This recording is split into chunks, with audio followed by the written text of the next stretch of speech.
গাদা হ্যাঁ আমার তো সময় শেষ, তোকে বিদেশ থেকে লেখাপড়া করে আনলাম, তাহলে যে একটা একটা চাকরি মাকরি করে হন। হ্যাঁ বাবা করাই না এক বাহানি আর কি করবো হানি। বাইসতে মনসে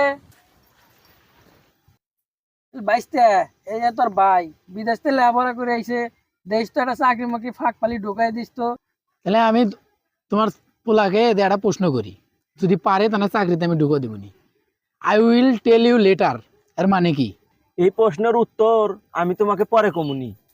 কে পরে কবি কে হানি কয়ে দে, একটা চাকরি যদি হয় তাও তো ভালো হবে না। না, তোমাকে আর একটা প্রশ্ন করি, আই ডোন্ট নো, এর মানে কি? এটার উত্তর আমি জানি না।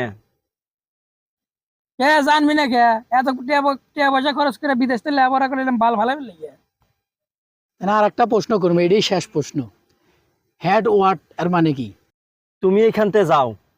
যাইব খে, যাইব খে, এত লেখাপড়া করেছি, তোকে এই কথা কবে লেগে নাকি? হুমুন্দির বেটা অশিক্ষিত, বোঝে না কিছু, বাপ না হলে বিষ খাওয়া মাইরে ফেলাইলেমনি।